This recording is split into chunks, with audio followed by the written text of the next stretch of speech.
In a previous video, we discussed setting up a Facebook business page as part of our own Facebook personal page.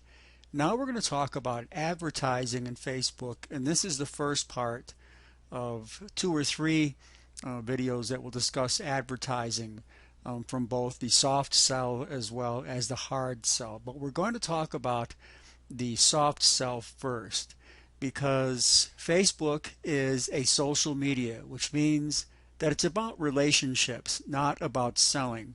Although there are a number of business people, artists, companies who have done well by selling their work through Facebook, you still have to establish a relationship first. So I'm Stephen Fadden, and I'm your host for this segment too. So social media is relationship driven, even if it's your business page, because people will stay up to date on what's happening in their circles of friends, as well as the circles of friends. People generally don't log in to buy things on Facebook. That's what's made Amazon so potent, and other eBay so potent, because people are going there specifically to buy. Facebook is specifically to socialize, although you can establish personal relationships, for example, through eBay. I have friends who I stay in steady contact with through eBay because I'd met them by buying something from them earlier or selling something to them, and we've maintained a friendship. But using Facebook ads to sell to someone who isn't already familiar with you or your work, it's kind of like walking into a grocery store, walking up to someone and asking them to buy your elephant. It's out of the blue. It's not what's expected. So we really need to think about how do we do this in a soft and friendly manner and amplify what we do by building friendships, acquaintances, and the like first. So some of the steps to selling on Facebook then, and this is whether it's using ads or the soft sell approach, is building a relationship first, even with people you already know. So you've got friends on Facebook, but you haven't ever approached them to buy anything. It doesn't mean that they won't, but you still want to show the importance of a relationship.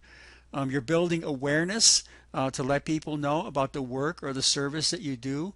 You're building a dialogue or a conversation to fuel interest, and that dialogue or conversation can be focused not only on your work, but also on your viewpoints, things that you're doing in your life that are business related, but getting people to talk with you about what you do, but also showing your interest in what they too do too. It's a reciprocal relationship, and you want to be updating regularly.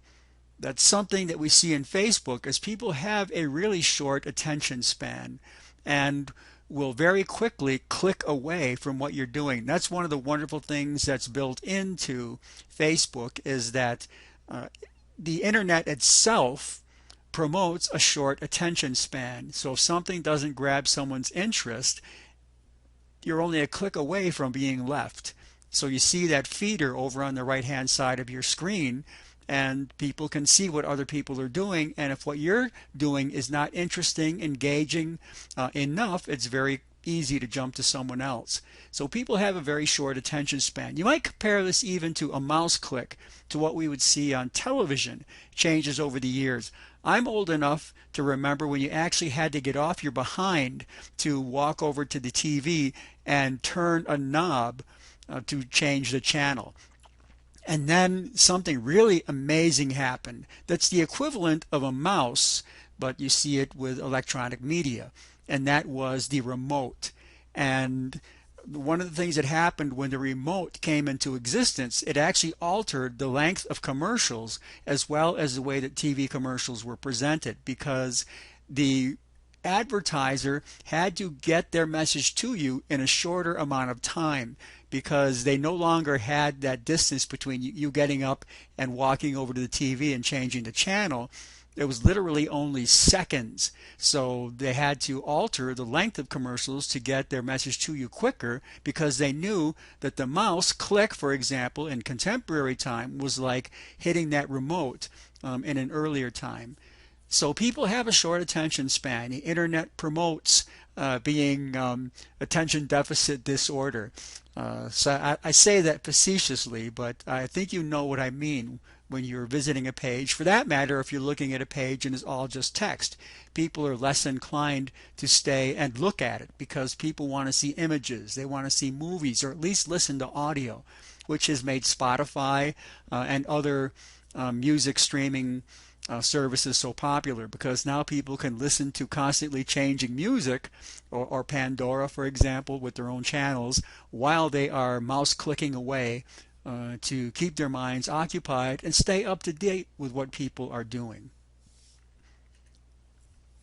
So we start with building relationships. Friends are free. So we can reach out to our personal friends and groups who have similar interests or talents. We want to be able to kindly and constructively comment on things that they've posted. So you want to engage in a dialogue. So when you've made friends, the way to begin the dialogue first is to talk to them about their interests. Show an interest in someone else rather than being rude and just saying, hey, I've got this to sell. Do you want to buy it? You really want to look at knowing someone. That's what it is about. And even in markets, you'll find out when it's face to face that the people that you build relationships with, the people who you show an interest in, people who you converse with, are more likely to come back and visit with you the next time they're at the market.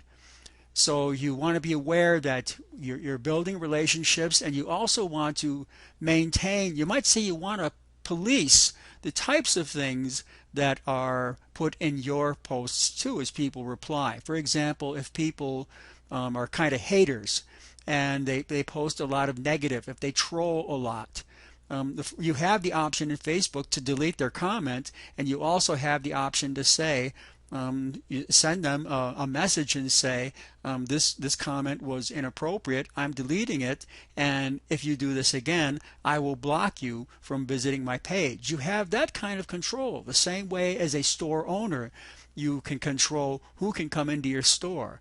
You have that same type of control in Facebook. I'll go to my Facebook page and we'll see how it looks since we created the page. When I log in, I'm at my original Facebook page, my personal page, which is this chubby little guy down here.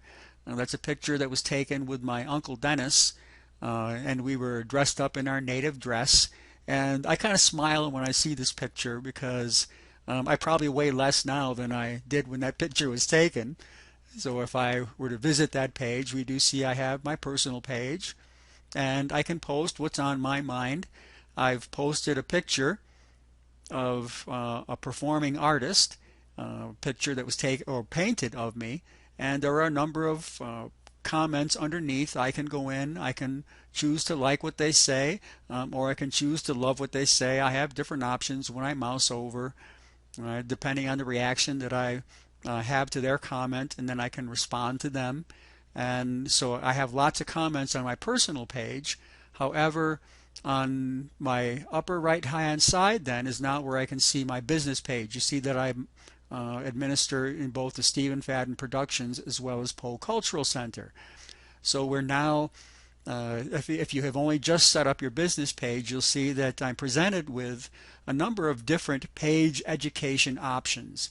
All right, so I see that posting regularly to the page helps me engage my audience, build news about my business, my presence online. I can welcome people to my page, so I write a post. I can pin a page to my, or I can pin my post, and then I can create another post. But I've see that we've got several people who accepted my friend invitations. I can send them a message that says thank you for accepting my invitation. How have you been doing? I've been out of business for a while. I've been off Facebook for a while, and I want to see what my friends are doing. What's been going on in your life? Once again, putting them first, asking them what's going on in their life. This is important. It shows an interest, and it allows you the opportunity to know even deeper what their interests are.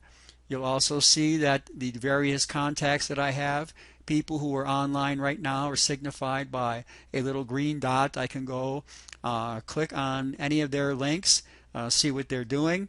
I can message them if I want to decide.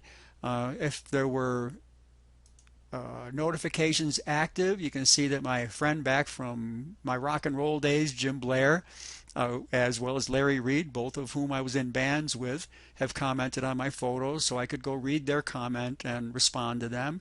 A former student and friend has commented. I've been invited to join a humor group from an old school chum. All of these are ways to engage. These are all, while they are posting on my work or my posts on my personal page, these are invitations also to see what they're doing, as well as then inform them about what I'm doing on my business page.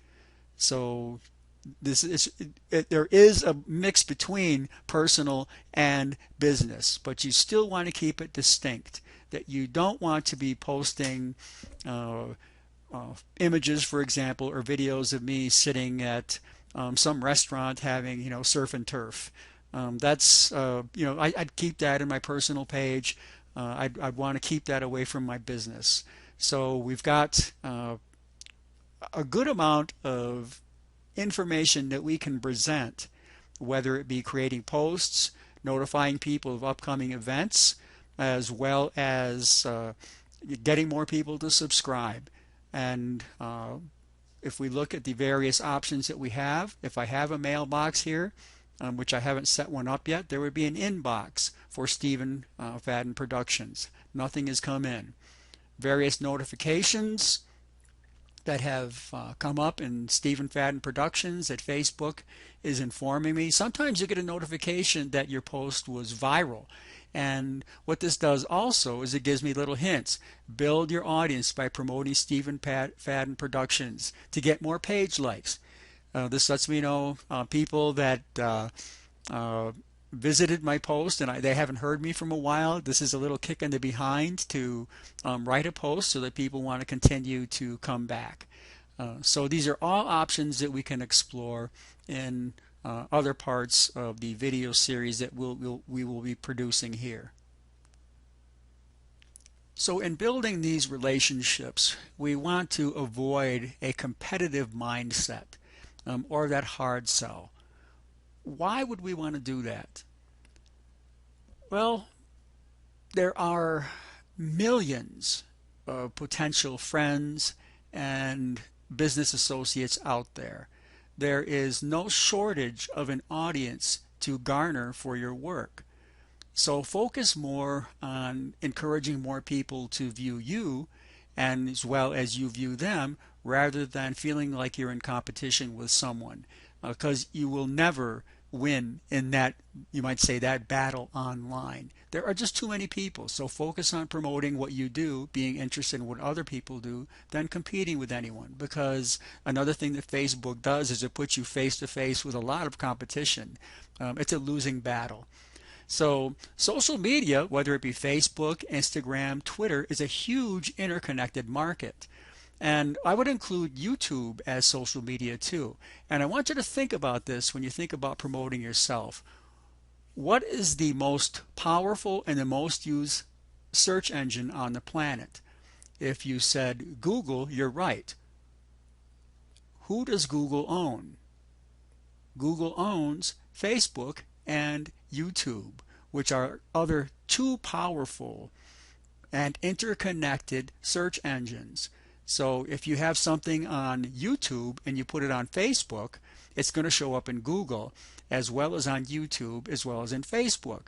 So it gives you an opportunity for all of your social media to communicate with each other and exponentially expand the number of people you reach. Because if you post a video on YouTube and you tag it correctly, even people you don't know might see your video and then might decide to visit your Facebook page, and before you know it, you become friends with someone. They've sent you a friend request. And so this is why it's important to be aware of all of the interconnectedness, not only of your friends, but also the interconnectedness of the social media that work together. And unlike print ads, which are very rarely shared, I mean, how often do you take a magazine page and give it to someone else and say, hey, you got to see this, you got to buy this? That happens very rarely. Whereas in social media, your friends have networks of friends who have networks of friends, and you have networks of friends who have friends who have friends. It is so interconnected that you can post something and it will be shared or viewed by people that you have never seen, and you can't even tell the thread of the friends it has passed through in order for it to be seen. So this network creates an exponential potential. I love that combination of words, exponential potential. It's almost like a mantra. It's almost like saying supercalifragilisticexpialidocious, but it's a lot shorter and easier to say than docious-alioxpiastic-fragicalirupus, which is going a bit too far, don't you think? But you want to build in increments to avoid a friendship or friendly overload of information as you're expanding your relationships through social networks.